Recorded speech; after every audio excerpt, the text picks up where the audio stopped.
Alan Robson's Night Owls. The phone-in that gets you talking. Greatest Hits Radio. You are with the big one, and, God blame me. Well, a lot of people saying the various things they could not live without, and you're doing so well on here.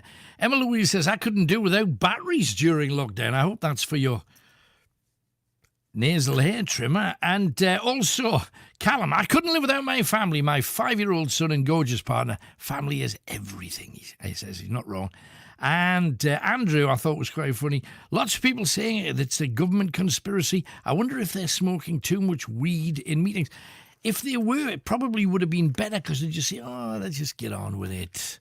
But no, I think they could actually do with some. And who else? And Callum says, I used to be a volunteer with the RNLI as an education presenter, going to schools, giving them talks about the RNLI as a charity and the stuff that they do. I had a trip out once, training evening on Tynemouth 7. The class was great, seeing the crew work together, great looking around the boat. There are amazing bits of equipment, and they have to keep up the good work. The RNLI crews, stay safe. Yeah, spectacular people as well, really funny.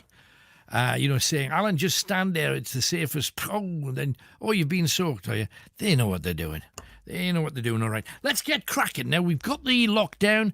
A lot of you probably listening now who would have been having an extra hour in the pub. Well, not now. And do you know why? Because the government know at 10 o'clock the COVID comes out. Dum, dum, dum. It obviously couldn't be there at 9:30 or 9 o'clock or 8:30. Has to come out at 10. Glenn is our man behind the bar in Barnard Castle. Hi, Glenn. Dum, dum, dum. The coronavirus guy's here. Yeah, well, I mean, they've closed you down How at... you doing, buddy? I'm good. How do you feel about this damn lockdown curfew that they've given you guys? Oh, Alan, come on. You know me by now. You've had 2 weeks of me not on the radio ranting. Well, rant away again. How's it been? I mean, because presumably Friday you had to kick everybody out early. I did. Do you know what, Alan? Me feet, you'd think, people are going to think, I've had an early finish, 10 o'clock's an early finish. It's not, it's twice as much work as it is anywhere. I've run round all day because it's table service. All right. If I'm stood behind the bar, I'm just going to stand there serving the pints. But now I'm running around backwards and forwards, to and forth. That'll be healthy for you, though. You'll be a trimmer man at the end of all of this. Oh, I hope so, mate. I've got me lockdown weight to lose anyway. I mean, how are people taking it, though? When you're saying that, I'm sorry, but we're going to have to close. You know what it is, Alan? My problem is, I've had the police in, I've had the law in 3 times in the bar last night. Coming in, are you doing this? Can we just check, is it table service? I've got a sign on every single table saying what to do. Yeah. Don't leave your seat. We'll be with you. Please be patient with the staff. Don't be aggressive. The staff will be with you soon. Right. It's full table service. So everybody's got to stay where they are. Explain. Is there a bucket under every table so they can have a wee if they need to? Well, no, you can. This is the only things you can do. You can get up to get your wallet out your pocket. You can get up to go to the toilet. You can walk in on your legs and you can leave on your legs. Other than that, you need your bum sat in that seat.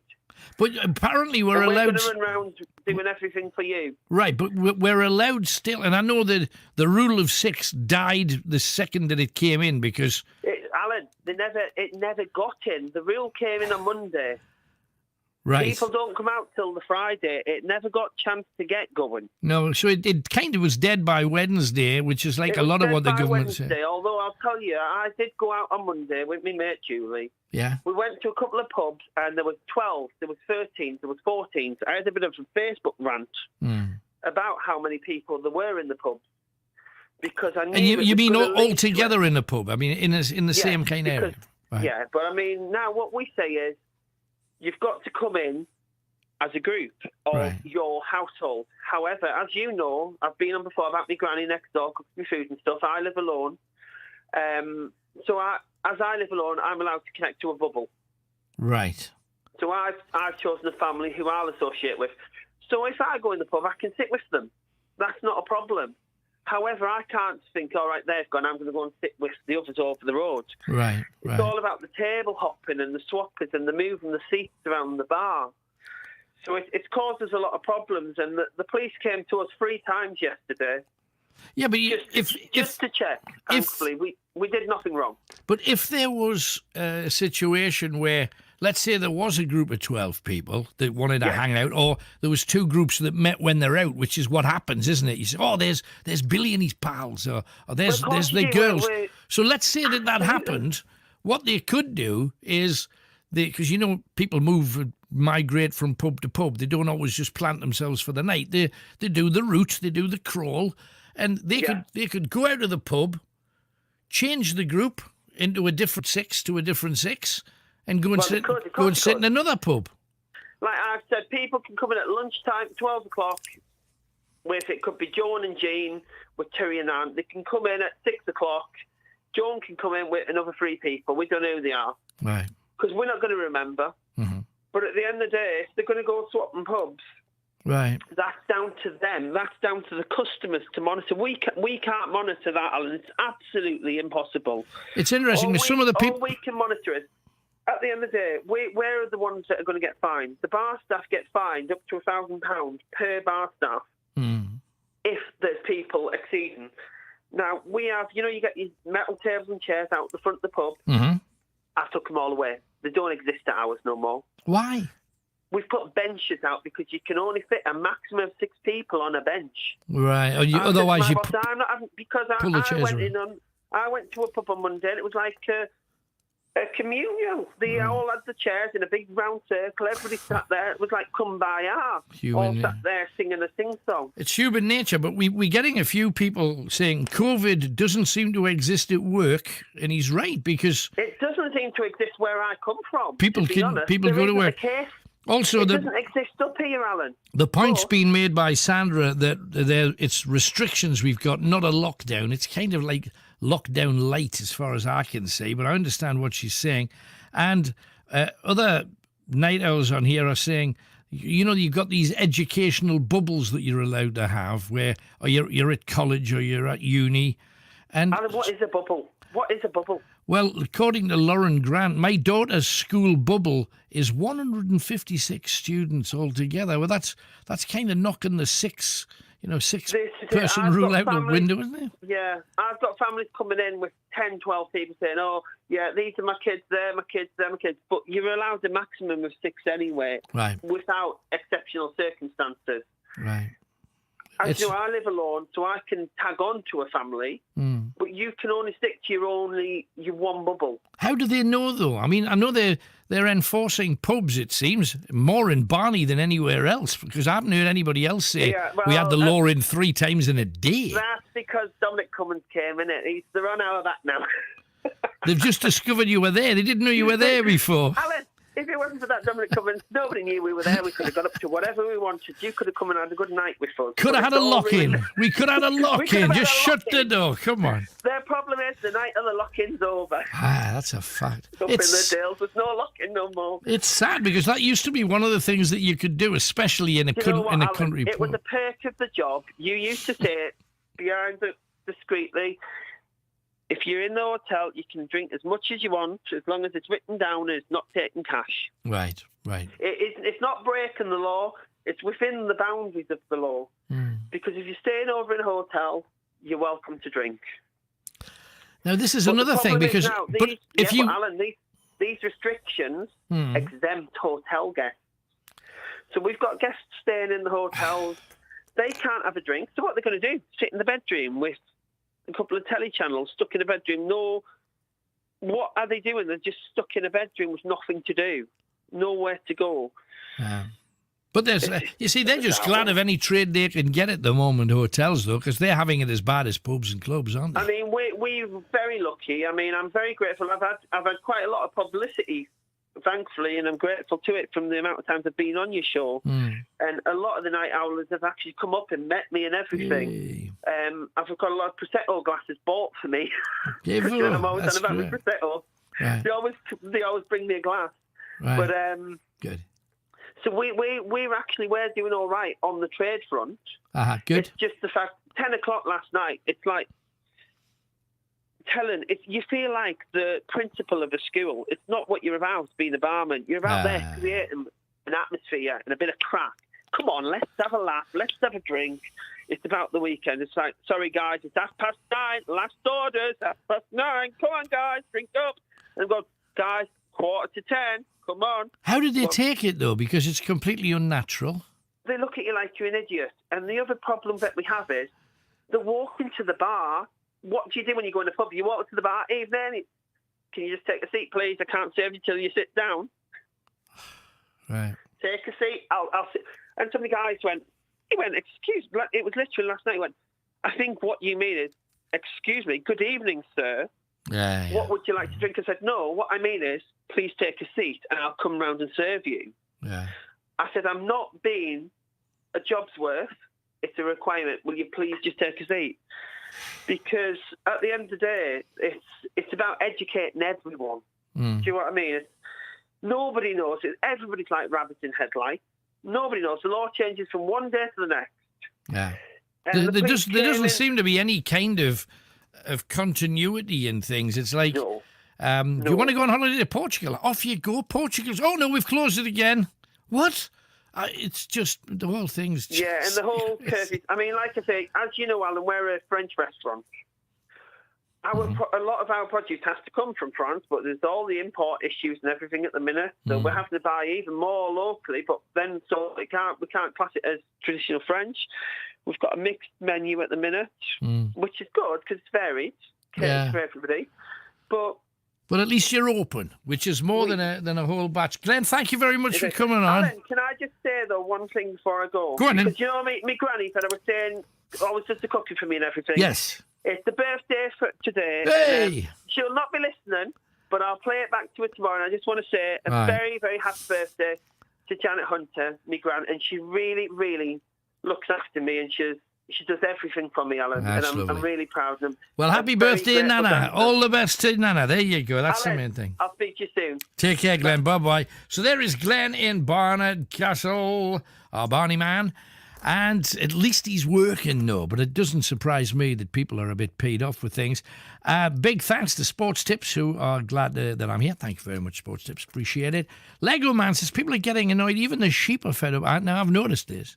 When I've been running, I've looked at them and they seem a bit kind of low-shouldered instead of perky like they normally are. Gail, a lot of people, including me, not going back to pubs. I'm staying in my own home where I'm safe. Feels like I've been in prison for 6 months. You got to look after yourself in these awful times. You do. That is true. Amy says she can't go and see her parents. My grandparents.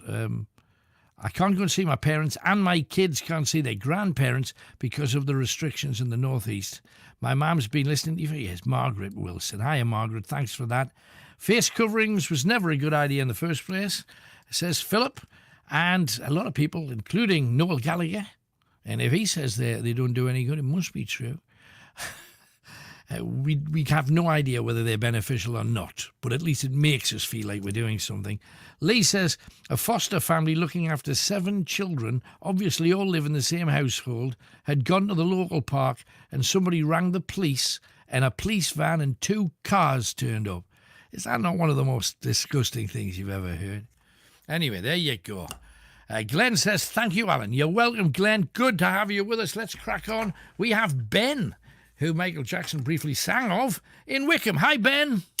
Hello, Alan. Hi, mate. What you got for me? What it is, I've got a friend in Manchester. He's in hospital. He's 34-year-old. Yeah, what's the matter with him? He's fighting to save his life. What it is, he's got a rare kidney disease. He suffered a stroke about 6 weeks ago. Yeah. Sorry to hear that, man. Yeah, so which triggered it off, and it went straight from stage 2 to stage 5. Now, it's really chronic. He's got heart failure, hypertension in his brain. What happened to him, though? How did he get all of this? Well, it started on his 23rd birthday, you see, where he was diagnosed with nephrotic syndrome, I think it's pronounced. Right. Which causes the body to pass too much protein in your urine. Uh-huh. So all the goodness, everything that he eats and drinks and stuff like that. Goes straight out of him. Straight out of it. Gotcha. Right, that's awful. So he's currently in Manchester Hospital. Right. with like weeks to live. That's all he's got, you know. So what we're trying to do is try to raise some money, awareness. We've got a foundation called the Enzo Foundation. Right.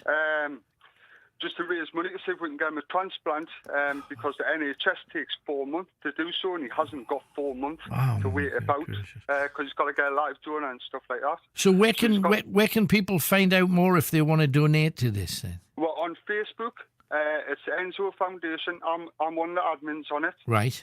Enzo Foundation. ENZO. Yeah, that's the one. Right. We're on Snapchat, Instagram, right, TikTok. We're on all platforms, you know. Oh, good man. So it's the Enzo Foundation. If people click on that, if you can help out in any shape or form to raise money to do something that the NHS just can't do because they're too slow. What an awful thing to say. It's just a slow system, yeah. What an awful thing to even admit to, isn't it? That's the thing. It is. Hey, but good luck. Let's hope that we can get a little bit of money in the pot. Thank you for coming on. Thanks for caring. Alan, before I go, yeah, can I just give a shout out to the team that's helping with the admin? So we've got Paul, Zach, Chelsea, Nick, Jamie, Kelly, and everybody else that's been helping out over the last week or so, because that's how long we've been doing the foundation for. But everybody's chipping in, helping out. And his slogan is #We've Got This. Brilliant. Hey, well, let's hope it works out. Good luck to you all. Thanks for coming on. Thank you, Alan. Cheers, man. Oh, what a damn shame. You see, there's a lot of other health issues out there that just seem to be getting ignored here. A lot of people with a lot of things to say. Laura Jane, I think if people adhere to the rules more, instead of complaining, things would be easier. It's so hard for everyone, but we need to pull together. Are we? Is it possible to pull together with this stop-start, we can do this, we can't do that kind of thing? I don't know. What do you think? More things coming on. Can do without everything else. No problem at all, says Julie. And also, you can go into a pub where there's more than 6 people. Don't even think the government know what they're doing, to be honest. Lego Man, protests are getting bigger. They can't really make a change on their own now. At least it wakes more people up. And more things. Glenn, are you aware that the average age for a COVID patient dying is 81 for a man and 85 for a woman? And why has this never been spoken about? And, well, the truth is, when you hit the top end of our age, you know, 80s, 90s, 100s, you're closer to the door. That's just nature. That's not necessarily COVID. It's everything. You're closer to the door. And I don't understand why the government seem to say, oh, well, I do know, in fact. Let me just, last week we heard from a nurse, and she was talking to one of the administrators in the hospital who told her that if the hospital notifies the government that they've had another COVID patient, they get money for that. So they're getting money for everybody that is labelled as a COVID patient. Now, this would explain why so many people who are dying of flu, cold, pneumonia, and all the other respiratory problems are just being put down as COVID. Now, a lot of people have COVID due to the testing. The more you test, the more you find. But they're okay and they're not ill. So why are we restricting? If there's massive numbers of people who've got COVID, but they're not ill, why are we restricting? And it's a good point you make, Glenn. Thank you very much for your figures. Courtesy of the Daily Mail, apparently. Julie Watson, even the callers are peed off, and they're not usually. There you go. Keep them complaining. There's a lot of you out there sending messages in for one thing or another. Where do you stand on everything? We want to hear from you. We have Dino. He's in Seaham. Hi, Dean. Hi, Alan. Good man. What are you talking about? Well, I was basically I commented on your 3 things that you can't live without. What can you not live without when you're being restricted and locked and down and everything? What, Marmite? Whoa! Now, hey, that's a controversial one to start with. Apparently so, aye. How do you have it, though? Do you have it smeared on stuff or do you drink it? I drink it straight out the jar. No, I put it on my toast. All right, okay. Oh, no, that's a good way to have it. Good way to have it. Because Marmite crisps used to be great, but now they've put so little Marmite on them, you need a jar to dip them in. Aye, No, just don't put it on your toast. None of that crisp and that, not like that. No. Just to give you a nice breath for the rest of the day. Like you've been licking a bull's backside. But I generally do that on a Sunday. Well, everybody's got to have a hobby. What's your other two? Then? What was that? My other two? My glasses. Your glasses? Because I wouldn't be able to see. Right. And then overnight oats, breakfast in the morning. Right. Oh, when you said overnight oats, I wasn't sure where you were going with that, but okay. It's that's the open interpretation, isn't it? You know what I mean? But it depends how much Marmite I've had. Because lots of things like necking on with you when you've been eating Marmite. Makes you strong like a bull, absolutely. Because that's where Marmite comes from. It's bull's sweat. You get a farmer chasing a bull around a field, and when he's got a good sweat on, he just scrapes it off and puts it in a jar. Is that what it is? That's what Marmite is, absolutely. Oh, right, okay, good. I thought it was yeast, but never mind. No. You believe what you choose. I'm going to believe what I believe. Oh, good. That's good stuff. Hey, well, thank you very much for coming on. I loved you three. Thanks for being with us. Just before you go, though, I need to know about the spectacles. What about them? Are they Michael Caine's? Are they John Lennon's? Whose style have you gone for? That's for Ren, I think he's called. But these are the real ones, not the fake you were talking about earlier. Ah, right. Okay. So, marginally trendy. I'm blind as a bat. I get them free through my work health scheme. Brilliant. So they're nice ones, but I'm blind as a bat. I can't do well. You're stuck with them there. But that's good if you happen to be with a lady who's not too great looking. I mean, we have to say, she'll come up to you, she'll take the glasses off and say, oh, yeah. Well, I'm a bit like you. I've got a face for radio, so like you know what I mean. Any help works. It's good. Hey, good being with you, Dean. Thanks for coming on. Just give John and Lillian a shout out and Andrew Riddell. Right, thank you very much. Lovely. Thanks, man. Take it easy. Bye-bye. Hey, good people tonight. Oh, hang on a second. Chris is with us, and he's in Hexham. Hi, Chris. Hello. Hello there. What do you want to talk about? I think, what does everyone think about it? Lockdown, though. What do you think? New rules. Yeah, well, it's restrictions at the moment, but it's kind of like lockdown light. So where do you stand on it all? Are you in favour? If they're going to lock it down, because I'm pretty sure they're going to lock it down for the whole time eventually. So if they're going to lock it down, just do it all at once, really, rather than dragging it out. What do you mean, do it all at once? I've just got a feel. I could be wrong, but I've got a feeling that we're going to go in for lockdown shortly. All right, okay. I could be wrong. I don't know, but I've got a feeling that's going to happen. Right, and if it does, are you in favour or are you against it all? Right. To me, it's getting a bit boring now, but if it has to be done, if it saves lives, then it's going to be a good thing. Right. Well, we just heard earlier that the people that are suffering, the ones that are actually dying are aged 81 to 85, but they're locking down everybody. Should they not just protect the elderly ones and lock the older people down and keep them safe? Yes, that's a good point, yes. It's just strange to hear all these different things. But thank you very much for coming on anyway. Good to hear from you. Thanks, Chris. I'll see you next week. Okay, look forward to it. Bye-bye. And that's Chris. So, lots of other messages coming in. Harry says, worst news of all is the French Navy are now escorting groups of immigrants into British waters. It's time someone started stopping them crossing altogether. Well, they could have done that before Brexit. Britain have always had the power to stop people getting in. Just before Brexit, the French were our friends, and they stopped everybody even getting to the water. They had people patrolling. Now they say, well, if Britain's leaving, let them look after their own borders. And we can't because we're crapping it seems.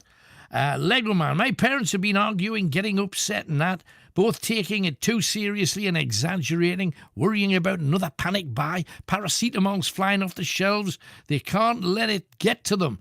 Now, I've seen plenty of that, absolutely.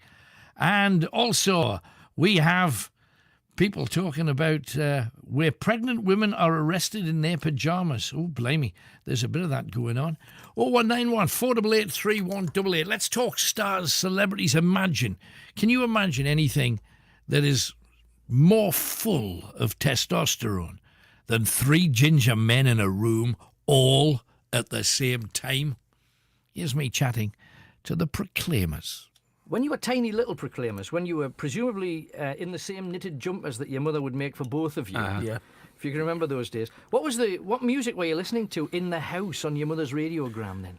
In the house, it was I think when we were very, very little, it was before even Radio 1 had started. So it was a light programme. It was a light programme.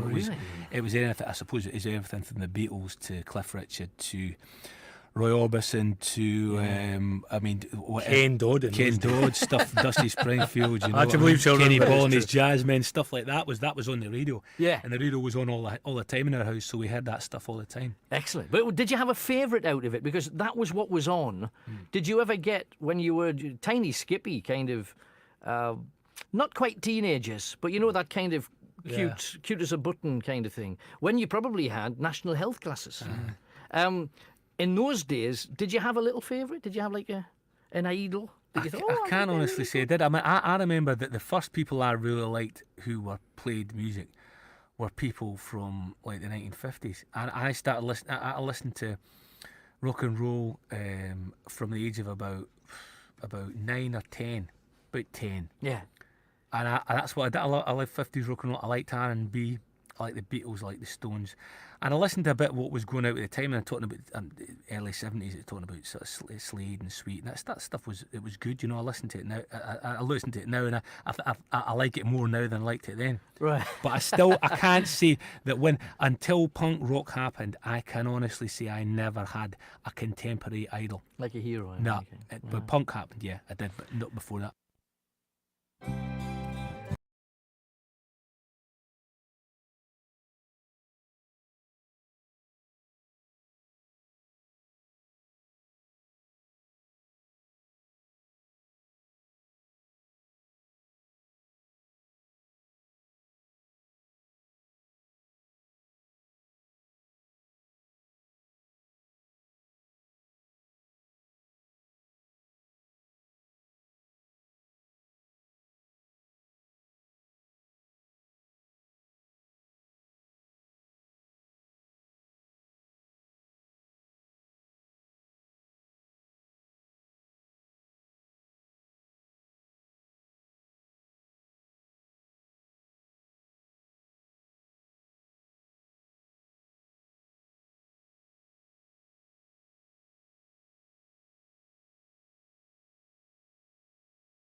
This is Night Owls on Greatest Hits Radio. You never know who's going to call next. 0191 488 3188. Greatest Hits Radio. Oh, it's fascinating to read the things that you're talking about. Lego Man says the conspiracy is that they're killing off the old people because they're not complying with technology, not having anything to control them, like smart technology and emails. Because if we use a phone, they can tell every single place we go to because they can find where the phone's been. So therefore, they've got us bang to rights, whatever we do. So that's an interesting comment. If you go a little bit further down this lane, he also says, I've been going out fossil hunting. Alan, have you ever been? No, I've always tried to date people younger than me. So no, not done that. Pauline says, I can't go and see my mum with this COVID. She's 88. Oh, bless her. My grandson lives with me. He's autistic and in the mainstream school. My husband has COPD. I've got asthma. What is going to happen if he brings COVID home to us? But it's great to hear back on the radio, but 1 day a week sucks. Absolutely. They were suggesting earlier on that we should get at least 2 shows a week.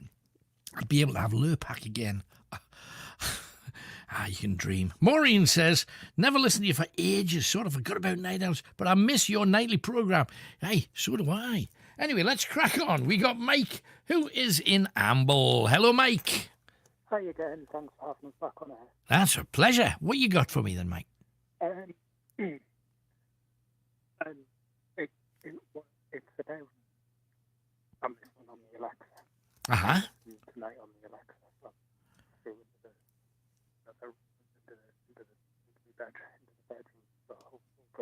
Don't get over.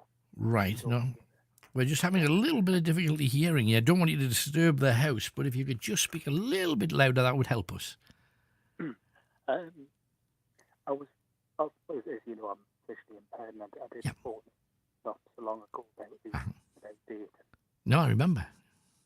I've not had any joy yet. Oh, no. I'm not worried about that, but I've been here. Well, you picked a great time to start hunting for a member of the opposite sex. When they're shutting pubs early, you can't go to the theatre, you can't go to the cinema, you can't go here, you can't go there. Nightmare. I'll hear James, who phones in, older, and I know he's been through. Right. I didn't manage to get that. You didn't manage. For any night owls that are having difficulty hearing this is a gentleman who's visually impaired, and he's desperate to find a woman, and I cannot blame you. Something to cuddle up to during all of these restrictions. That it would be a nice thing to even just have somebody at the end of the phone have a chat with and stuff. Would be great. But I'm interested in having dialogue with James on the Wirral. I know he often phones in. He does. In fact, he's in the queue somewhere, James from the Wirral. I like the way you and because obviously he's a bit older. I know he did a business. Right. It's business. I know it's not really. Right. But I like. Well, I'll tell you what we'll do. We'll try and hook you up behind the scenes. Your line's coming in and out and driving everybody batty. I'm just about making out what you say. But we'll try and hook you up with James from the Wirral. If he's up for it, we'll do that. Hopefully he might be your first friend. If there's anybody else who would like to make a friend of this guy, male or female, it's always good. Make a new friend. If you're game for it, just give Nicola a call on 0191 488 3188. We're going to have to leave him, and that is not great, but that's just how it is. Simon is with us, and he's in Peterlee. Hi, Simon. Hey, Alan. How are you doing? I'm good, man. Tell me your story. What's up? Wait, I'm going to ignore COVID because that's not allowed tonight. Okay. We're going to talk about sandwiches. Ooh, go on then. Strange sandwiches, because I've been politely and kindly berated by Nicola about my strange concoctions of sandwiches. Why? What kind of sandwiches do you have then? Cheese and Marmite.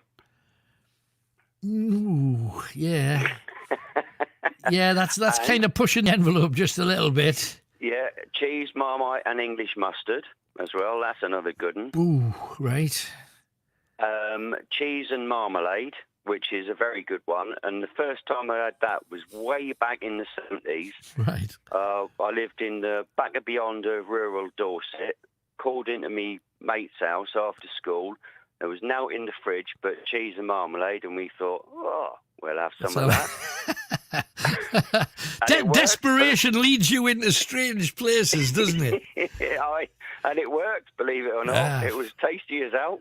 Well, do you know, for years, when I used to work in the city with a proper job, day job, what I used to do every lunchtime, because I wasn't making a whole heap of money, so you wanted a cheap sandwich, and you know yourself, if you go into some shops and supermarkets, like 2, 3, 4 quid for a sandwich, and you're thinking, madness. So what I used to do is, I'd go to Greggs and buy a stotty, being loyal to the sacred thing. So you worship at Greggs, you get yourself a stotty, you rip the gut, you eat the end off, stick your hand in, rip its guts out. You get all the soft bread out because it's new and it's just out the oven, so it's lovely. So you eat that. Then you fill it with 2 bags of beef crisps. Smash them all down. Then you eat that, and you're thirsty all afternoon, and you're knocking back the water or the Coke or whatever drink you can get your hands on. But that was a proper sandwich, a beef-filled stotty, lovely. Yeah, and you can shove I don't know if it's a bit further down south from us here. Yeah, but it's put a pie in a sandwich. Yeah, I've heard that is it a Yorkshire thing? Because I heard it was a Yorkshire thing, because there's 2 types of thing that they put in a sandwich, which is kind of weird. They do a thing called a Yorkshire fish cake, but a Yorkshire fish cake is actually a fish cake with a big lump of fish in it, like half a cod inside the fish cake. Then they put that in a sandwich. So that's a Yorkshire fish cake sandwich. And then they'll stick it like a beef and onion or steak and kidney pie in between, as if there's not enough carbohydrate on the crust. But anyway, that's that fish sandwich sounds a bit like a posh version of fish finger sandwich. Well, it is kind of, absolutely. No, I agree with you. Hey. And then you can go further back and a sugar sandwich. Oh, I had them when I was a kid. Loved it. And one of my other favourites is mashed potato, cheese, and Marmite again. But no, there's a hint of madness about you here, I have to say. if you're just going to have a mashed potato sandwich... Yeah, but is it hot mashed potato or cold mashed potato? Oh, jeebus, hot mashed potato on white bread and Lurpak butter, but it's got to be salted Lurpak, but it's got to be the block butter, none of this rubbish spreadable. I absolutely agree. You see, if you're going to have butter, it's got to be by the slice. It's got to be by the slice, and it's got to be slightly salted. Yeah, otherwise absolutely. It doesn't work. No, 100%. It's a strange thing, the sandwich, though, because the sugar sandwich was always like, if you're a good boy, you can have a sugar sandwich. And you ate it, and it crunched. Do you remember the crunch you used to get with the sugar? Yeah. It was like eating an apple, it sounded like, but it was just a sugar sandwich. I can remember going from Dorset to visit me relatives in London, and me granddad, right, God bless him, he would always spoil me, and my mum would always say, Dad, you can't have that. And one of my favourites was Frosties, which was when they were laced in sugar. Oh, yeah. And gold top milk, and then I was allowed extra sugar on top of that. And my mum would say, Dad, he's not allowed that. Lindy, he's my grandson. It's my house. He's allowed whatever he wants. Lovely. Hey, the thing the greatest, because you're talking about when Frosties had proper sugar on them, crispy, crunchy nut cornflakes as well have gone from seriously sugared to just kind of slightly sugared now. And it's not the same. And I'm a diabetic. I'm hopefully getting out of it, but I'm still kind of in the zone at the moment, so I know what I'm talking about with sweet things. But the highlight back in the day was if you had the Frosties, which, to be honest, you could hardly see the brown for the sugar on them because they were, you were right, they were seriously sugary. I once had a bowl of these things, and you'll know yourself, if you're a kid and your parents say you can have some Frosties, you didn't just, quarter fill the bowl. This was a mountain. The top never even touched milk for about 10 minutes until you actually got down there. But what my parents didn't see is what I did before I poured the Frosties in, which was scoop about 3 or 4 big spoonfuls of lemon curd in the bottom. Oh, see, now that sounds a good naughty combination. So I'm eating away at these and say, oh, you got a bit many Frosties in there. Well, I'll get through them. So you're working your way. They didn't wait till you get to the claggy bit down the bottom. That is heaven on earth. Heaven on earth right there. I even used to put evaporated milk on to me Frosties as well. Like what's it called? Carnation, is it? Yeah. Oh, that's great. Super sweet. No, we're sending the wrong message here, of course, because we should be saying, that sugar's an evil thing. It'll kill you, you know. But just like COVID. Oh, I wasn't going to mention that. It's out the box. It's running around again. Well, it's after 10. This is when it comes out. It does, doesn't it? It's roaming the streets right now. Shut your curtains, Grandma. Yeah. Oh, I was actually going to say, I was bending the rules slightly, and I went to see me mate today. Right. And we was talking about old school sweets. Oh, yeah. And one of my favourites was salted or sweet peanuts. All right, yeah. The ones with the covering thing on them. Yeah, and I noticed how there's less and less salt in them. There's enough sugar, but no salt anymore, because salt is the killer and not sugar.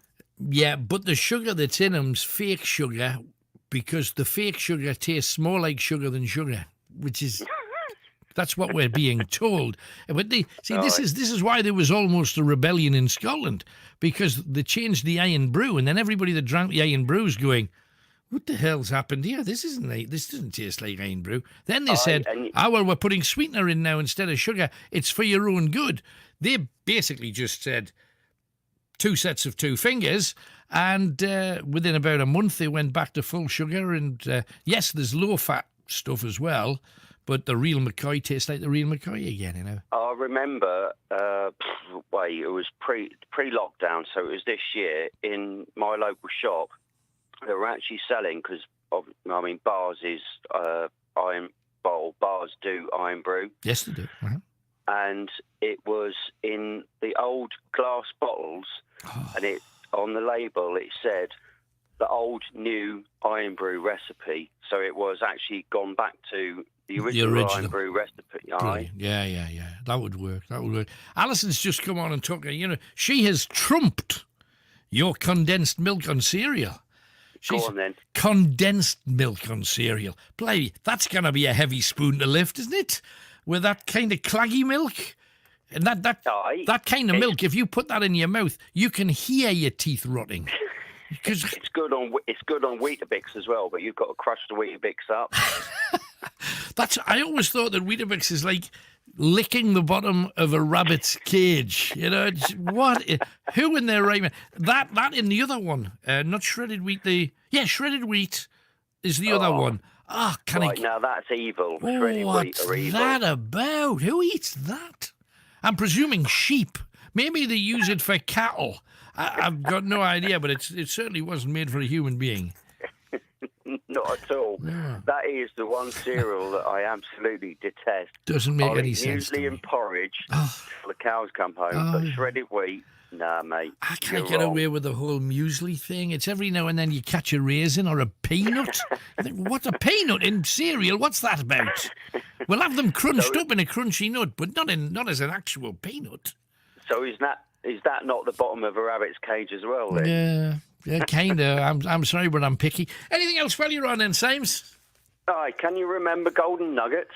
Yes, I can. Oh, the little, they were like chewing gum, weren't they? But they were in the shape of gold, or am I thinking of something different? Yeah, there is the sweet. Yeah, I know what you're on about. This breakfast cereal, golden nuggets. Oh, no, I don't think I've had it. What is a golden nugget cereal, then? Right, they have brought it back out again. Right. But it was back in the 70s, and it looked like, the cheesy balls crisps? Yes. It looked like that, but obviously coated in sugar, and it had on the front cover of the box, it had Minor 49er, with the beard and yes, I have seen it. I've never had it. Is it good? Well, it was in the 70s, but then everything was full of sugar again, wasn't it? Yeah. Now, if you eat the box, you'll get more sugar. You probably... It's very sad because we like, and I know it's bad for you, but everything in moderation, and you can still have them. But blame me, back in the day we used to, because I used to get stuff like sugar puffs, see. Now they're popcorn if you don't add the milk, aren't they? You can eat them all day and all night.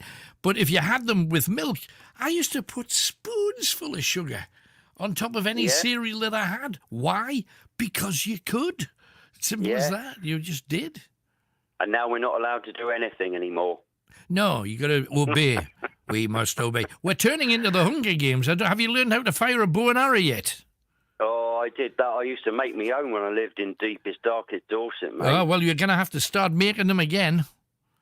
Aye. We'll be there before you know it. Anyway, good talking to you, Simon. Thanks for coming on, man. And you, Alan. All Thank the best. you very much, mate. Peter Lee, hurrah! Oh, time for a bit of music, shall we? Here's the thing. George Harrison. I know I love the Beatles. You know that. I'm going to play some George in a minute. And I got a conversation with Bill Wyman, having a chat about, well, first, meeting the Beatles, and secondly, something about him and George Harrison. We met the Beatles before we ever made a record. They came to see us in a club in London and gave us some encouragement. We spent the night with, they hung out all night with us and we talked music and stuff, and then we became friends and remained friends to the present day, actually.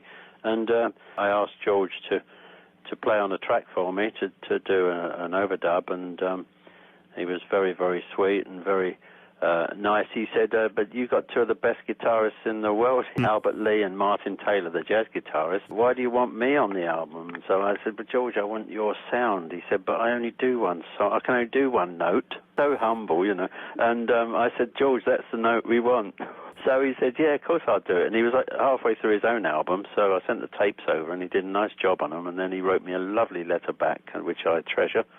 And so after he moved on, passed away, I thought I'd do a tribute to him.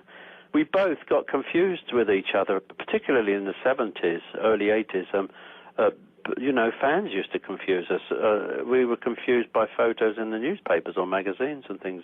I'd look at a photo of him and think it was me. And once I went to New York and got out of a limousine outside the Gotham Hotel and by the park there, and there was a whole mass of fans jumped on me with all these albums and asked me to sign them as I was going in. So I started to sign them, and I realised they were all Beatles albums.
This is the home of Alan Robson's Night Owls. With the voice of the North. Greatest Hits Radio. It is the Night Owls. A lot of people sending lots of messages. Keep them coming. And if you are watching this on either Facebook or YouTube or wherever the hell you're watching it, make sure you send a message in. Let us know where you are across planet Earth.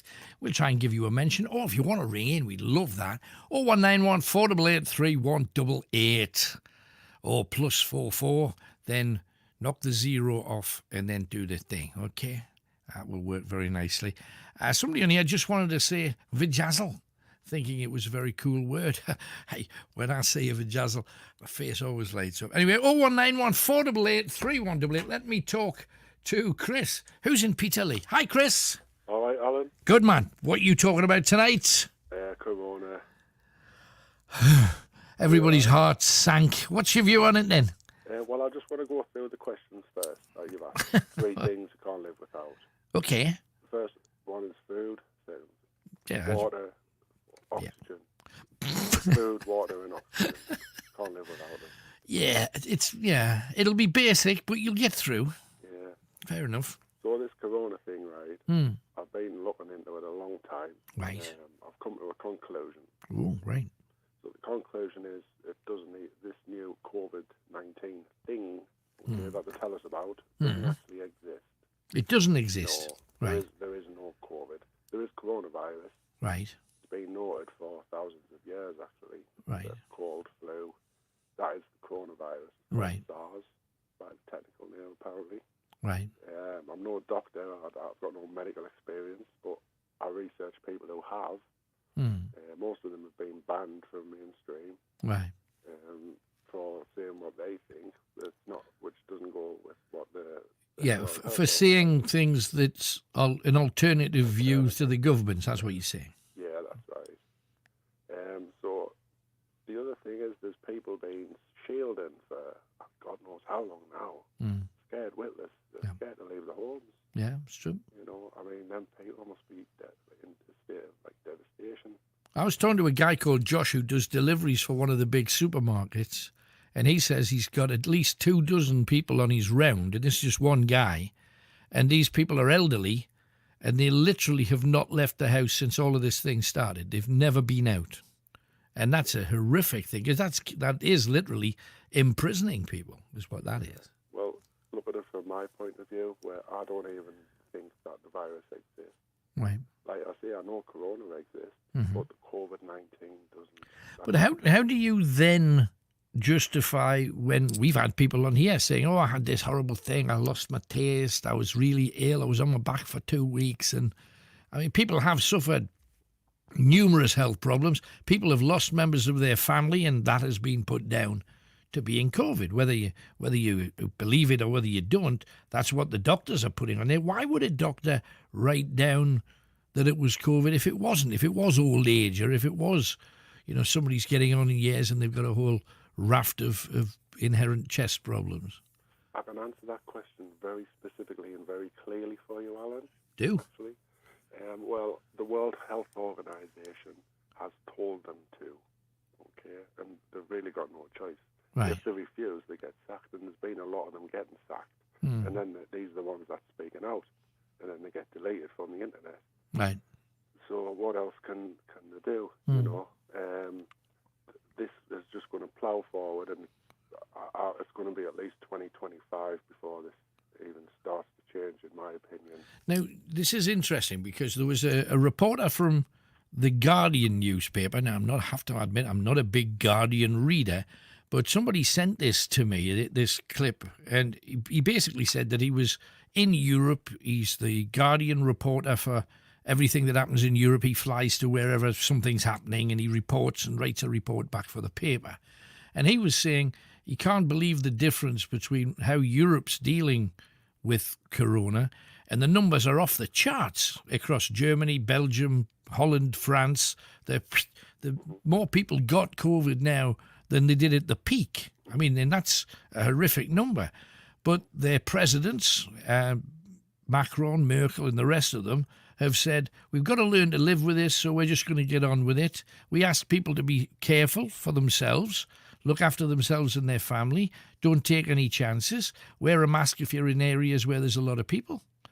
And they're letting people just get on with it. The restaurants are open, no curfews, the bars and cafes, everybody's sitting out, eating, drinking, and all the rest of it. And they say the numbers of people dying there, it's sad that anyone dies, but in the grand scheme of things, they're very, very low numbers. Why do you think that Britain has gone the other way? Because they've said, well, we're not going to do what everybody else is doing, which I presume is getting herd immunity. Instead, we're going to test everybody and we're going to shut everything down, and industry stops and the pubs may have to, and restaurants might have to close down again. I mean, that's a major leap away from what everybody else is doing. Why do you think that Britain's taken that route? I can answer that question perfectly, Alan. Good. The reason is because we're in America's pocket, okay, and this has all come from America. Okay. Why would they want? Why would they want to destroy the British economy? Because that's what it would do. Surely, if we're one of their partners, they would want us in a reasonably healthy state, wouldn't they? I can answer that question. I had a feeling you made. The reason why they don't care about the economy anymore is because it's all just going to change anyway. So who cares about the economy? It's going to change in what respect? There's going to be a new economy coming. It's going digital, everything. There's going to be no more cash. You probably already heard that. So there's going to be a new economy, and they can do what they want with it, basically. It's just numbers on a computer. It's no longer cash, no longer gold, reserve, value. The new economy's coming, so that's why they don't care about the economy. And how do you perceive this new economy to be, then? What do you think it's going to be? Well, all I know is it's definitely coming. It's almost here. The blueprints have already been written. There's going to be a brand new economy coming. And it'll be cashless? It will be cashless, yes. That's the main thing that I've seen. And more people unemployed, so how are they going to live if they can't earn money, whether it's cash or whether it's some digital currency? I mean, we could go down that road and speak about it all night, but I haven't gone down that rabbit hole that much. So, like, economy things, I do know there's a new economy coming, but I couldn't say much more about it. Okay. Otherwise, someone will arrive at your door in a black suit and remove your testicles. Aye, well, I don't care. All of a sudden, you hear you open the door and the guy says, I could answer that question for you completely. Fabulous. Hey, good talking to you, Chris. Thanks for coming on. Thanks for this. Respect. Take care. 0191 488 3188. Blimey. Emma Louise says, I think people should be given the information. The truth. Wouldn't the truth be really refreshing? And then the guidelines to keep themselves safe. And if they choose to wear masks, etc., great. However, if they don't, natural selection can take over. The way I see it, look after yourself and your loved ones. Emma Louise, you're right. But you see, the difference here seems to be, and this is just, and I do consider myself an outsider because at the moment, I'm totally disgusted with all of the political parties in this country, not just the one in power. They're all showing no kind of leadership to the people at all, other than let's scare the bejeebers out of them and keep them underneath our thumb. That seems to be where we are. I haven't been shut down yet, but it is possible that I will. However, the situation is, and think about this very, very clearly, because this is, in fact, what seems to be going down. We are being placed in an impossible position. We're being told we can't spend money abroad. Why? Why can't we go abroad? Anywhere. Why can't we go anywhere in the world? Because they want us to spend money here because the economy's on its backside. They want you to holiday here. They want you to stay here. They want you to spend money in restaurants, cafes, takeaways, businesses, shops here. Not in France, not in Spain, not in Corfu, not in Fuerteventura. They want you to spend it all here. And they're doing the damnedest to make sure that they keep people here so they can do nothing else. They want you to panic buy, stock up on everything, because once again, that's keeping the economy going, even though it's sick. It is a sick, sick place. Now, the rest of the world seems to trust the people that they have as their citizens. They're saying, look after yourself, be careful. But if you don't want to wear a mask, that's fine. You got to if you go into a shop, though. But if you don't want to wear a mask the rest of the time, that's okay. If you don't want your family to, that's okay too. Just do what you think is right for you. And heaven forbid an illness should hit you, they're putting it down as pneumonia. If it's pneumonia, in Britain, pneumonia equals COVID. Any flu-related symptoms is COVID. And because the hospitals benefit financially from the amount of COVID patients they've got, they're going to put everybody down for COVID because they're making more money. So, and if the local authorities, as I've been told by a councillor, get more money for the amount of COVID people they have to deal with, they're putting down numbers saying we got COVID, up to here, COVID, because they're getting more money from it. So it's going to look worse and worse and worse and worse and worse. And are more people dying? No. But instead, government ministers, and watch the newspapers tomorrow because it will be in there, they're saying more people could die. Well, every day people are going to die. They always have and they always will. The difference is, now they're all going to die of COVID. Take a deep breath. Does something smell a bit peculiar to you? It does to me. If you don't choose not to believe anything that I say, absolutely. You got your own mind. You think for yourself. Think what you think. But bottom line, look after yourself and look after your families. Precious, precious cargo. That's what it's all about. Believe what you truly believe and keep your family safe. I think we can agree on that, if we don't agree on much else. 0191 488 3188. Who else is out there in the dark? Hang on a second. We're off to Rob, who's in Darlow. Hi, Rob. How you doing, Alan? Good, mate. Should I call you Fox Mulder? Yeah. Well, there is something out there, that's for sure. Right. Yeah, defo, lad, defo.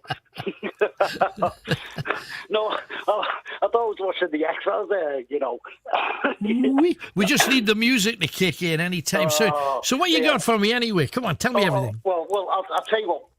I'll have me rants, I'll have me moan, and then... okay. And then I'll talk about butties, and decent butties. Okay, can I just say one thing first? Yeah. Kick ass Everton. Oh. Hey. Oh, you remember me, don't you? Absolutely. I know you, brother. You're with us. Hey, what a team. How's that turned around so quickly? Brilliant. Well, it's a midfield, lad. It's a midfield, you know. James Rodriguez, I want to marry him and have his babies. I adore that bloke. I really do. He's world class. Now, hang on. Can I just say, his name's James, isn't it? It's James. It's pronounced James. Don't disrespect the genius. Do not disrespect the genius, fella. James. Okay. James Rodriguez. All right, then. I'll believe you. Right. Yeah. You know, that's what they said on Match of the Day, and I'm going, James, he's got James written on his back. But, I know. Okay. Yeah, but you're the Geordie, lad. You can't talk properly anyway. No, it was a disability at birth. It has to be said. But hey, absolute respect though, because they're a kicking team at the present moment, and I hope it keeps. Just keep Theo Walcott out the team. Oh, haven't got time for him. I'll tell you what, mate. If I was on the radio, I'd be swearing. If you mention that name again, I'll tell you. I'd rather have one of them Teddy Meerkats in. Seriously. Stonehenge moves more than him, you know what I mean? Yeah. No, I got you. Anyway, come on, crack on. What you got? All right. Well, I'll have me rant, I'll have me moan, and then we'll talk about butchies, like I said. All right. Like, my mother lives in Newton Aycliffe. Right. And I've got a lot of friends in Bishop Auckland. Right. Now, why is this, again, I know it's going to bore all the listeners to death, I know it is, but why is Darlow all right? I could walk to my, it might take me a good hour and a half. I could walk to my mother's house. Right. From my house. So why is it all right in Darlington, but it's not all right in Newton Aycliffe and Bishop Auckland? Well, they would argue, you've got to draw a line somewhere. Now, obviously people... And line is... Sorry to talk over you, Al, mate. Sorry to talk over you. All right, no good. My ex-partner lives in Aycliffe Village. Do you know Aycliffe Village at all? Yeah, of course. Right. You know where the Brick Pub used to be? Yes, Right, and you've got them row of houses opposite? Yes. And big old farmhouses and stuff? Yeah. My ex-partner lives in one of those. Right. And my brother used to live, if you go past them houses and you turn left, going towards 3M's factory, yeah, my brother's ex-wife lives on that row of houses. Now, apparently, her house is on the Aycliffe Council side. Right. But my ex-partner's is on the Darlington Council side. And you could literally walk to it in like 40 seconds. Yeah, absolutely. But I've known that up in the borders, Northumberland's locked, well, restricted. They're calling it, it's not a lockdown, but everybody else is saying that it is. But there's a few places on the borders where if you're on one side of the street, you're in Scotland. On the other side of the street, you're just on the edge of Northumberland, which means if you walk that way, you're free to do what you like. But if you want to go to your next door neighbour, you cannot do it, which makes absolutely no sense at all. Well, that's what I'm saying. There's no sense, mate. That's exactly that's the right way to put it, because we're all here, aren't we? We're all scratching our nuts thinking, can I do this? Can I do that? Yeah. And it's like, nobody knows. All they need to do is, like, for the whole of England or the UK, whatever, just say, look, these are the do's, these are the don'ts, end of story. Yeah. But you see, Boris said after the first lockdown, he said... honestly, mate, I'll have you on the phone for 2 days to get me on about Boris. No, but what he said was, we're not going to lock down for a second time because it's ruined the British economy, and if I knew how much harm it was going to do, I certainly wouldn't have done the lockdown in the way that we did. And now, of course, he's saying, second lockdown looks like it's inevitable. So everything you hear from a politician's mouth is BS, essentially. That seems to be what it started with, and it still is. We're still getting lie after lie. So we just got to look after ourselves, haven't we? Exactly. And do you know what it is? I totally agree with you, Just use your nuns. Yeah, but you see, they don't trust... And just like, They don't trust their own people, though, do they? They certainly don't trust the North. And if you look at the people that they've locked down at the moment, they say, London, we may have to lock you down, but let's lock down the entire North East, all the way up to Scotland and Greater Manchester. Well, the thing is, even if you go, like, way back a few months ago, when that nugget who went to Barnard Castle, yeah? Yeah. Right? If I was like an irresponsible idiot, and I just, and my local MP was saying, well, you've got to do this, got to do that, I said, no, I don't. And he said, well, why don't you? I said, because that fella didn't have to do it, so... Yeah. You've got to set an example, mate, haven't you? That's the crack. You do, but you see, at the present moment, if you think of it, let me just quickly, because I wrote this down earlier, I mentioned it at the top of the show, an RSM, Sergeant Major Peter Curran from World War. He fought in World War II, and he says that we've been through so much, our senior citizens, 2 World Wars, the Irish conflict, 2 Gulf Wars, Aden, Korea, Vietnam, Iraq, Afghanistan, and dealing with terrorism across the world, and our country has surrendered to a microbe. That's what he says. And so when you say, let's be a man, let's stand up to this damn thing, you're not allowed to, because you got to do what the government tell you. Absolutely, I totally agree. And the thing is, it's... everybody's bored of it now. You are, I am, our families are, and all the rest of it. And my mother came around to my outright. My mother's husband, he's got a lot of health issues. He's got, like, COPD and all that sort of stuff. He's got big oxygen tanks in the shed and all that. Right. And my mother was, like, really nervous of getting on a bus. Right. Just from Aycliffe to Darlington. Right. Very, very nervous. Yeah. And I was due to go back down to Liverpool to see, it was my dad's 70th and I couldn't go down. So anyway, so yeah, my mother, she grew a pair and, give it a shot. Toughens up and got on the bus. Yeah. And she was shaking like a leaf when she got there. And I said, oh, but you did it, Mum. Mm-hmm. And it was 24 hours later, she can't do it now. Because she lives in Newton Acres. Yeah. But you see, this fear thing... To her. She can't go to mine, but it does me head in, mate. You see, to me, and this is nothing to do with politics. It's to do, I think, with people being human.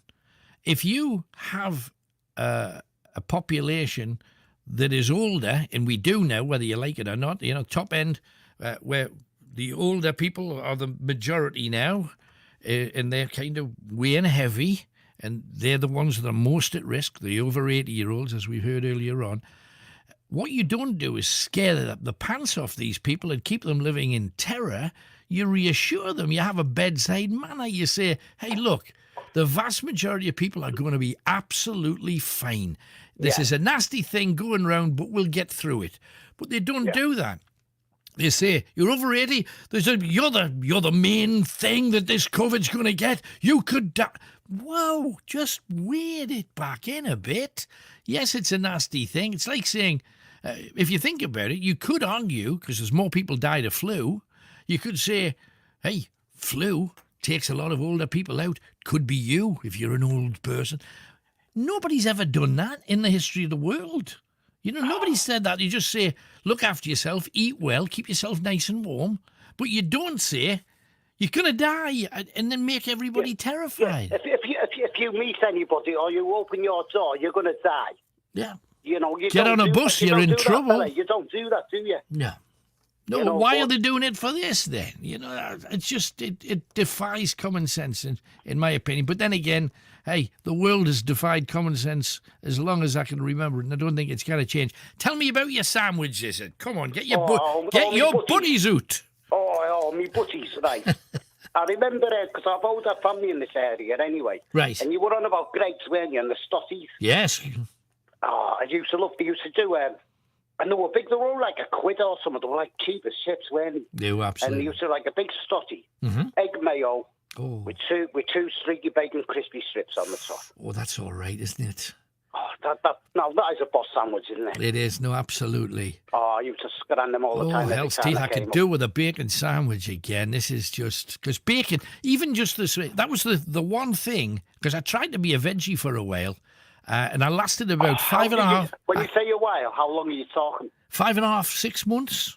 I went without, I mean, I did still eat fish, but I didn't eat any meat.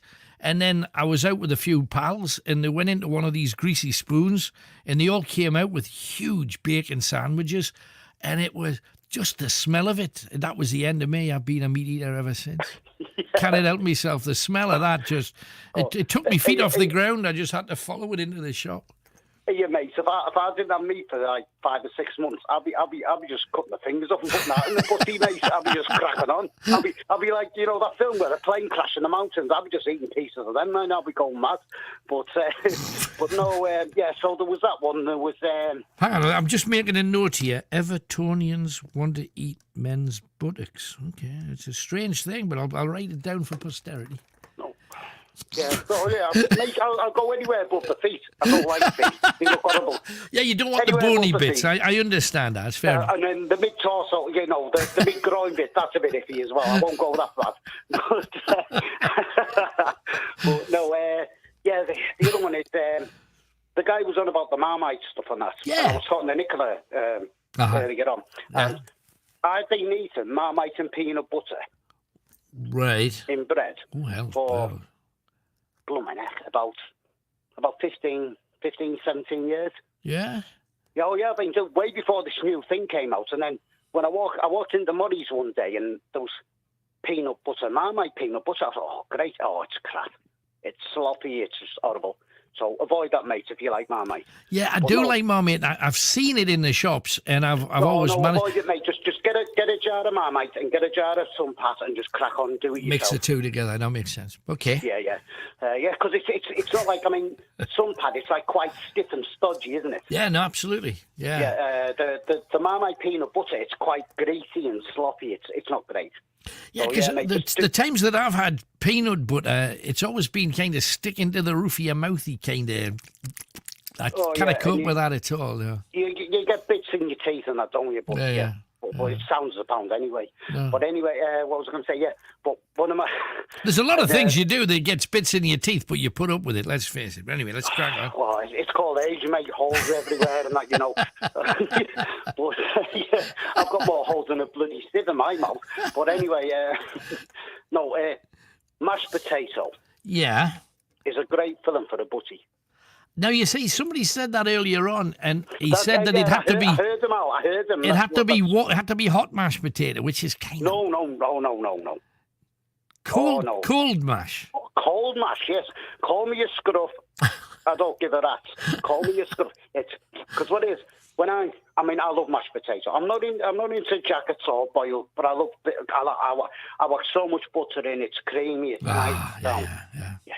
You've got to go heavy with the butter, haven't you? Absolutely. You've got to do that. 100%. Yeah. So I do that. Yeah. But because I'm always hungry when I'm making it. I go a bit mad with the spuds. So I've always got a bit left over the next morning. And, you know, you get people where, you know, they might have been to the pub or whatever, and they wake up and they think, I'm going to have that cold pizza for me brekkie. Right. No, mate. No, mashed sagey butties every time. And what I do is 2 slices of bread, obviously it's a sandwich, and thick butter. Right. It's got to be thick, right? Right. Cold mash and ketchup. Oh, jeepers. Right. Yeah. See, I've crossed the line there, haven't I? I've crossed the line when you see you were on my page there, but when I said ketchup, you were like, oh no. Yeah, I can see your face. You're cringing, aren't you? It just tipped it over the edge, right? Like the ketchup was whoa, it's just too much. Hey, mate. Give it a blast. Have a crack. It's sound. It works. It really works. I shall definitely give it a go. Anything else while you're on there, Rob? I'm all right, mate. Yeah, Everton at the top of the league. Everything's great. And the Newcastle are rubbish and Liverpool won today, but you can't have everything, can you? Yeah, well, that's a fact. But good talking to you, man. Take care. All right, buddy. I'll speak to you a bit, mate. Thanks a lot. Bye-bye. And Betty will really upset her because she says, I like this man. He's got a lovely Manchester accent. Careful. He's a Scouser. He's a lovely Liverpudlian, which means he's a toffee man. Be always aware of the blue. Now, what I have neglected to do is give you a clue for tonight's prize. Now, it is... hang on. Yeah, it is... Night Owl's mug. If you fancy... Hang on, wrong way. And get to those telephones. Night Owls. If you want one... All you have to do, not that one, but if you want one, all you have to do is work out. I'm going to give you 4 words from a big hit song, a greatest hit, and you're going to tell me the name of the greatest hit and who sang it, okay? The first clue is Miss Andrews from The Sound of Music and Mary Poppins. That's your first clue. Miss Andrews from The Sound of Music and Mary Poppins. What was her first name? Write that down. That's your first clue. The second clue, I'm going to give you 3 clues for one 4-letter word. It's a 4-letter word. 3 clues for it. The first clue is stony waste matter, okay, for this word. Or to criticise someone is to this off. It's not that one, but it's another one. To criticise somebody, something them off. Or the third clue is to suggest a woman is easy and drops them for anybody. Okay? So that's the 3 clues, all towards the same word. Stony waste matter is called this. To criticise somebody is to this them off, or to suggest a woman is easy and drops them for anybody. I'm not just saying this because Nicola's on the switchboard. There's your first 2 clues, done and dusted. Okay? And she's looking dodgers at me. Okay, right. 2 clues down, 2 more clues to come, and let us talk to the multitudes. I think, actually, it's time for a tune, and then we'll have another little tiny bit of advertising, and then we'll be back riding the vocal horse again. Now, Mike and the Mechanics. I was lucky enough to have Mike Rutherford on the show. He brought with him Andrew Roachford, who's done a bit of singing for Mike and the Mechanics. And then we might just hear one of their tunes. I had an accident playing polo about 20 years ago when I came down the ground and a horse's hoof knocked out all my front teeth and pushed my nose around the other side of my face. Oh, my God. That's not good. I remember running home from the shop with a bottle of Ribena as a kid, and I fell over and it all smashed, and I thought the Ribena was my blood, so I was really kind of screaming at the top of my voice. And when they finally cleaned me down, I only had one little bit of glass in my... Oh, fantastic. So have either of you got any rational or irrational fears? Oh. Yeah, there you go. Are any of them rational? I mean, I've got phobias. I don't think any of them are rational. Like, yeah, what are they? Like when I get, I'm cool with flying in planes, but when it gets in turbulence, all of a sudden I hold onto the seat, which I don't know what that's going to do, because if you are in a crash, holding onto the seat, it's probably not going to make much of a difference to the end result. Yeah. And I tend to sort of talk to the person next to me like it's the last person that I'm going to see on the planet. So I'm really nice and like, hey, man, I really love you. You're a lovely guy. I don't know you, whatever. And then when the plane lands safely, you get really embarrassed. What about you, mate? You got anything that you? No, I have a recurring dream where I'm an actor in this dream. Right. I can't act. And I'm trying to learn my lines, and I've got pages to learn, and I can't remember one line in itself. And it's not music; it's learning words. And whether this is my next life, I don't know. Past one. Okay.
the voice of the North. Alan Robson's Night Owls, the phone-in that gets you talking. Greatest Hits Radio.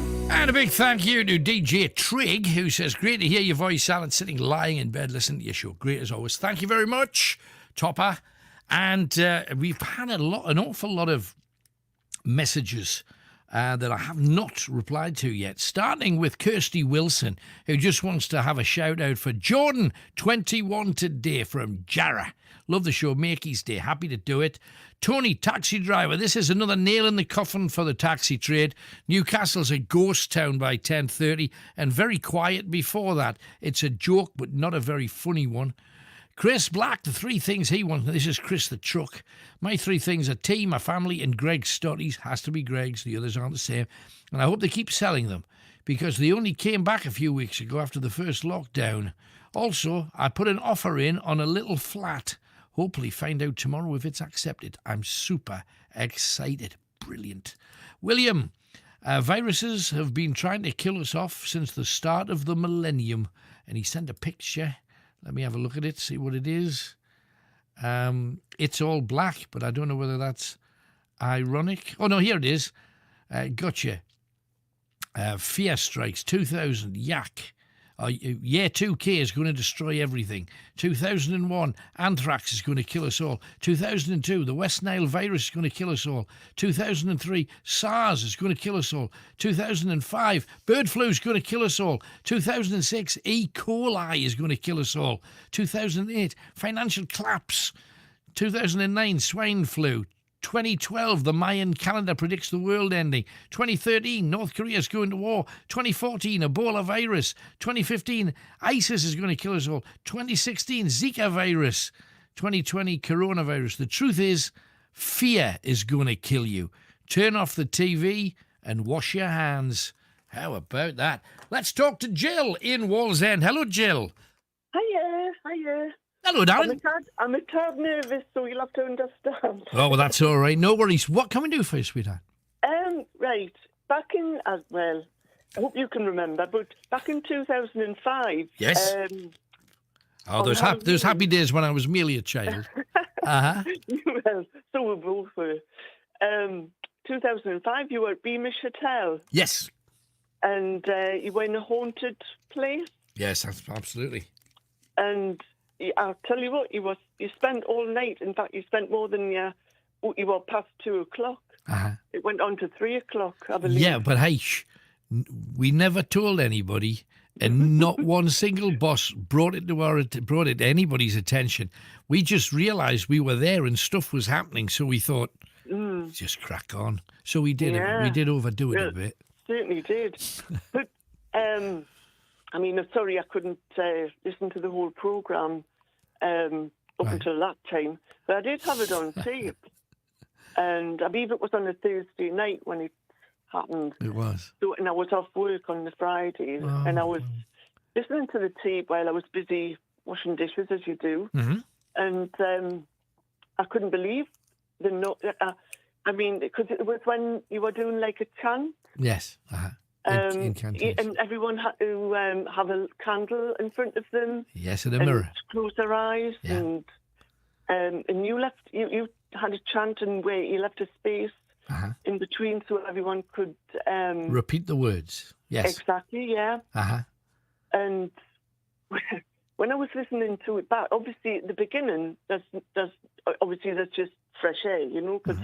Obviously, you couldn't hear anybody. But then, halfway through, there was this mysterious voice that came on. And I nearly dropped my dishes in the water. Right. But honestly, and I had to go over because it wasn't very clear. So it was on tape, so you could wind it back in the day, right? Oh, yeah. Well, to be honest, I've still got it. Oh, great. I put it, yeah. My husband tried to send it. I've been trying to send it to people as well. Right. The only time I've been able to send it successfully is on WhatsApp. Right. Okay. So, hang on, Tony. Have we got it on WhatsApp? Did she send it through? Tony? No, I think it might have been sent on an email by my husband. Right. Okay. Well, I'll watch out for it. Oh, hang on. Video from Colin Croft. Is that it? That's the one. Oh, right. I've just seen that it's arrived. We'll check this out. I'll send it to Tony and we'll see if we can play the bit. Has he just put the bit on? Has he put it all on? He's put it from there. Well, basically, obviously, we didn't want the whole lot, but it's a minute and a half. That's great. So, Tony, I'll send it to you and you can do your magic. Okay, we'll do that. So hopefully we'll get that on for next week. Yeah, but okay. I'll tell you what, though, you might have to listen to it a few... So what exactly was it that you got? You mentioned a voice. What did the voice say? Well, it actually repeated. It actually repeated what you were saying. Right. You know, it was as if somebody was trying, but obviously it didn't sound human. It absolutely didn't sound human. Because obviously, when I was doing that, and we've done chants in various places, but when I was doing that one in Beamish, there was nobody there. I was leaving the space for people at home to fill it in. Well, exactly. That's what I was thinking. And Alan, I don't know if you can hear it. My husband's going to play it. Oh, blimey, that's perfect. Bonus, everybody! Turn up your wirelesses and your digital devices. Here we go.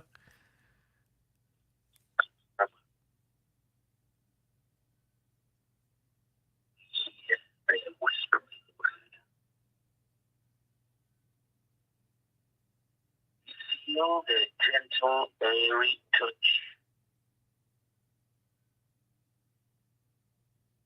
Breeze they leave behind. We hear the cries of their uncertainties as they gather with their kind. Protect us now as we guide them. There's something there. Heaven or fiery rocks. Let them swim in your glory. Through solstice to equinox. There's something there, isn't there?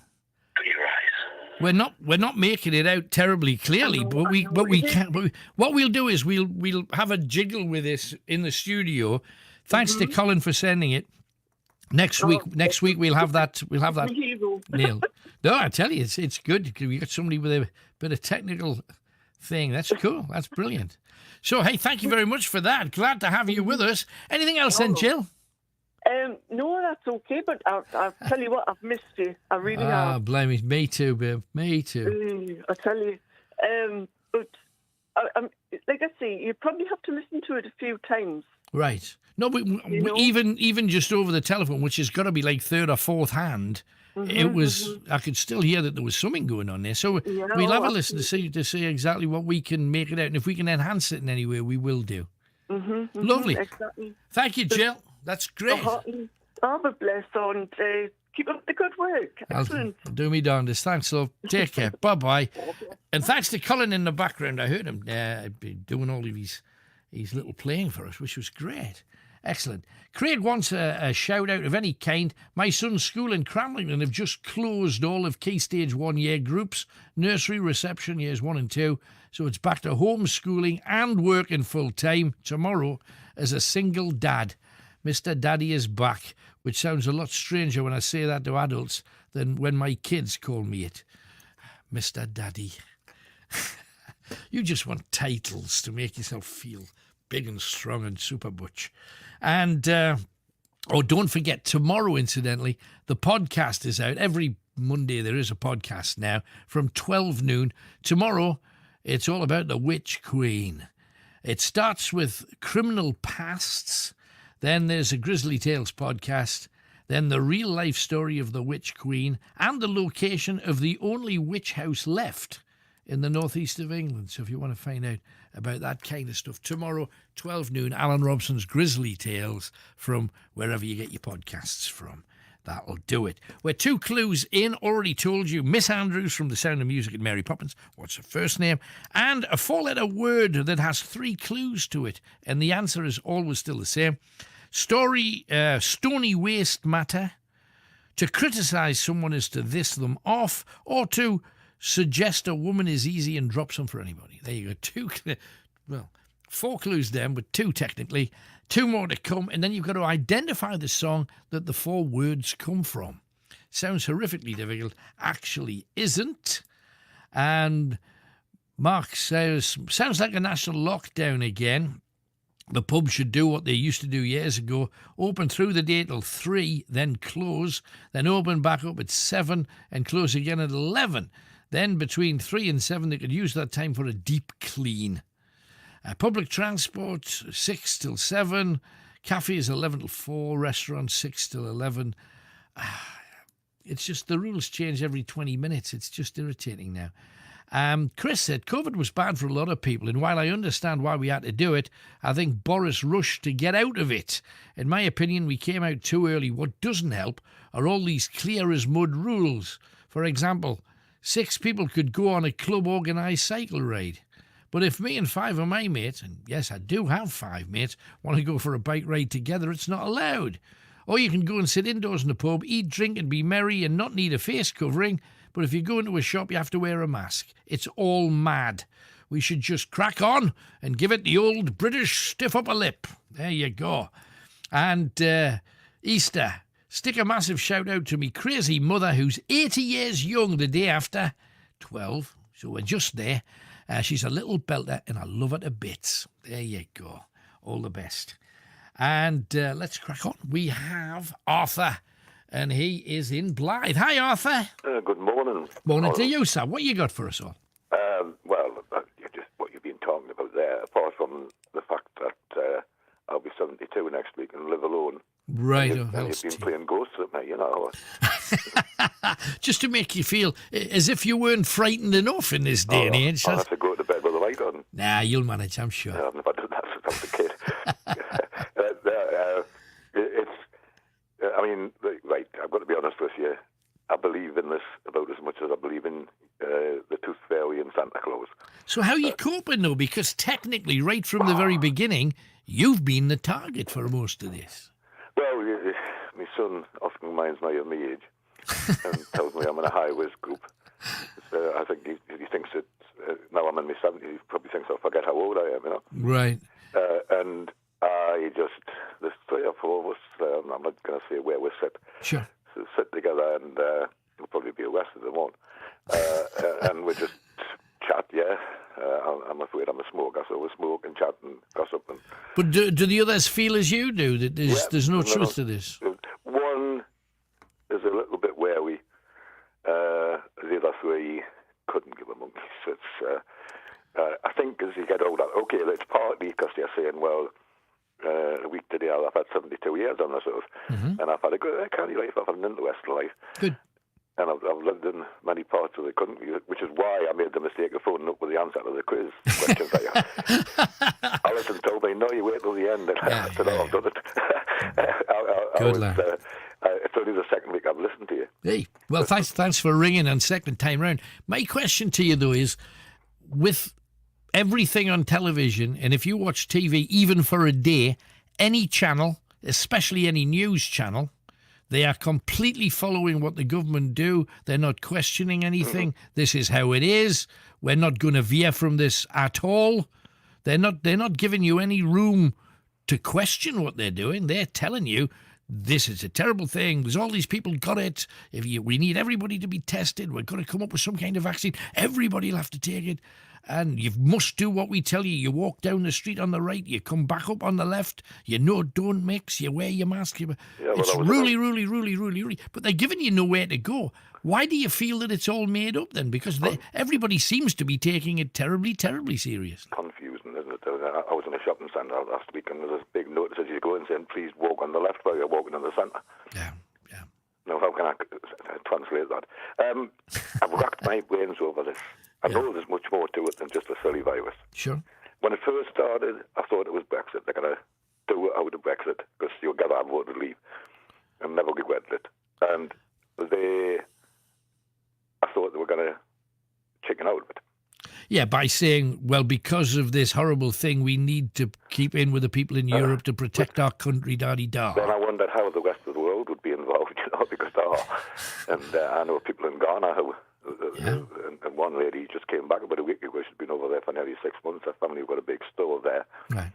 And I suppose my son said I should visit it to go for the hat prick, but because when I was in Zimbabwe, I stayed in a little town there, which is spelled Hwange.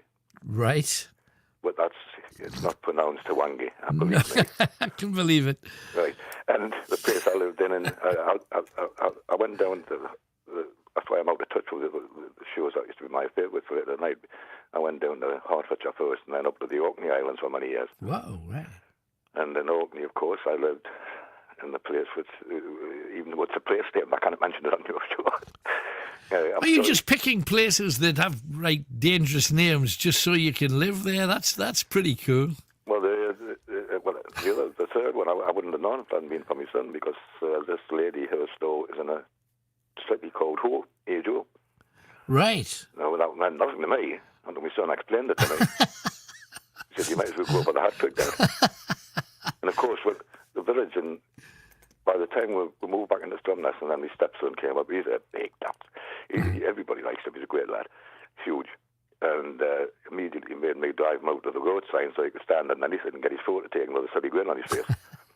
I don't know if you know the name of the place in Orkney. I'm not going to say it on air. No, but you can spell it. T-W-A-T-T. P? W-A-T-T. Right, okay. And moving swiftly on. No, I want to get back just to the whole COVID kind of thing, because you're sitting around with your pals, you're having a chat about it. One guy's a little cagey, and I don't blame anybody for being cagey, because all of the message from everywhere is the same message. It's not loads of different messages. Every channel, and this is rare, every channel on the news, radio, and have you, they're all saying the same thing. Do what we tell you, and everybody's jumping and doing what we're told, which I think for British people who fought for their freedom in 1940 to 45 is an odd kind of place to be. Exactly. Yeah, we'll do exactly what we're told. I was at a get-together last week. The Blythe Friends group we're all members of on Facebook. And we have a get-together at the Commissioner's Quay along here. It's just along the river from there. Yeah. And we're no more than 6 at a table. I think there were 9 of us. Right. And there's a lady who comes in there. I'll not say her name. She's 79 and doesn't look, you wouldn't believe it if you saw her. She doesn't look anything like that. Right. And she posted on Facebook the other day, there are other sites, but that's the only one I use. Yeah. And she posted on there that she said, I will not live in fear. She was way up Dambo yesterday, and just that's about all over the place. And that's the way I feel, and that one of my mates over there, Peter, he says exactly the same thing. I'm not living in fear. Right. And as we were saying, like in the last century, it was a long time ago, but there were 2 flu pandemics that killed 50 million people. Absolutely. And people got on with their lives. Yeah. Yeah, and we never took a beat. As a population, we just kept doing everything the same, and it did its thing, and we did ours, and we got through. Didn't get it.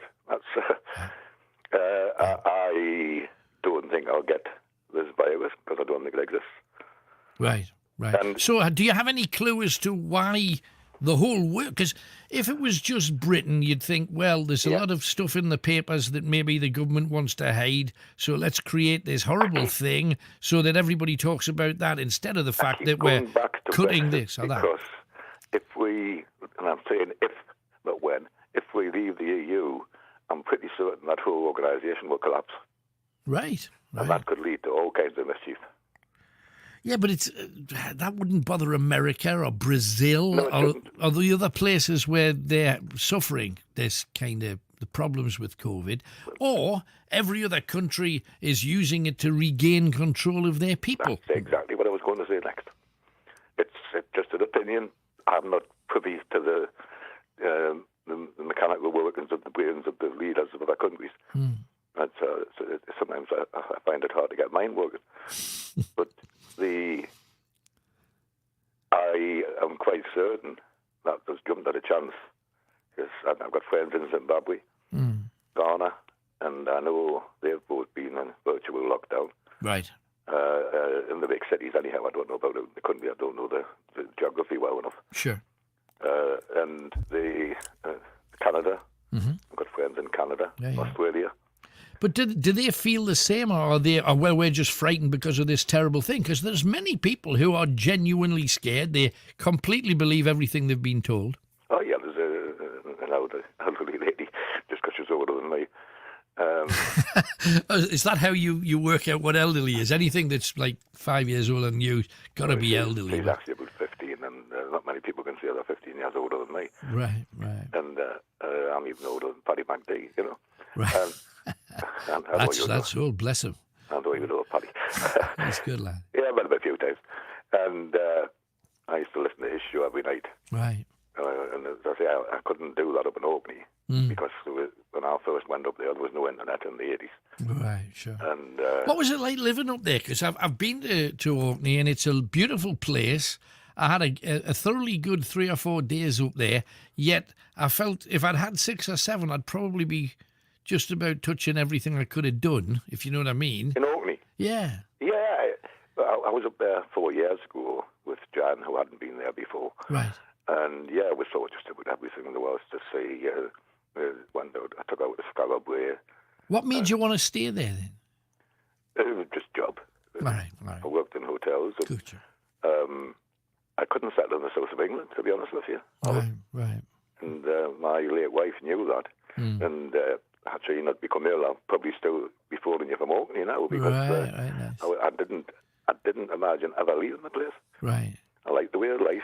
It seems very, very slow and orderly, and everything's in its place. But when I lived in that place, that couldn't be mentioned. Right. The neighbours were 50 yards away on both sides. Right. And one of them, Frank and Bob, I shouldn't say names, they were teachers. Right. And he'd said, "Will you look after the house? We're going down for the last 2 weeks of the summer holidays." Her mother's in her parents' house in London. I said, "Aye, okay." Right.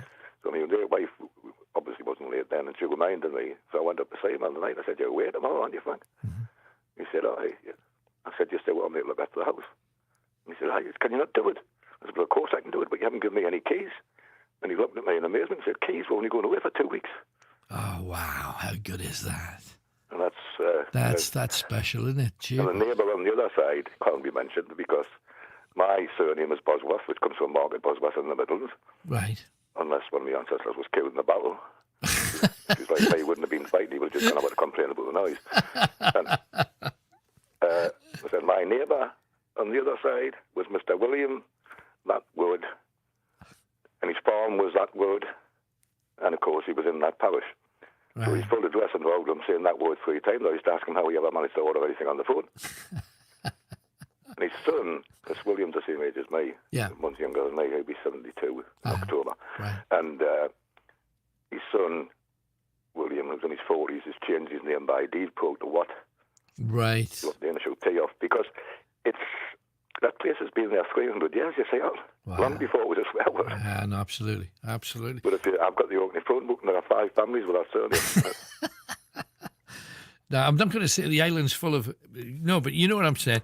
Hey, but good talking to you, Arthur. Thank you for coming on. So glad to talk to you, man. Speaking to you for the first time on. It's good stuff. I'm very grateful. Thank you for ringing in. Cheers, mate. Cheers, man. Bye-bye. There you go. Arthur from Blythe, who's been about a bit. Good man. Lots of other things coming in. Please stick a shout out to my father. That's from Wayne Thompson, and he lives in Crowcrook. Good stuff. Right, keep them coming. Lots of comments coming in. And we also are heading in the direction of tonight's blah. And Lego Man says, I just finished a game called Dishonored. It's about the plague. Lockdowns are mentioned. Houses are barricaded.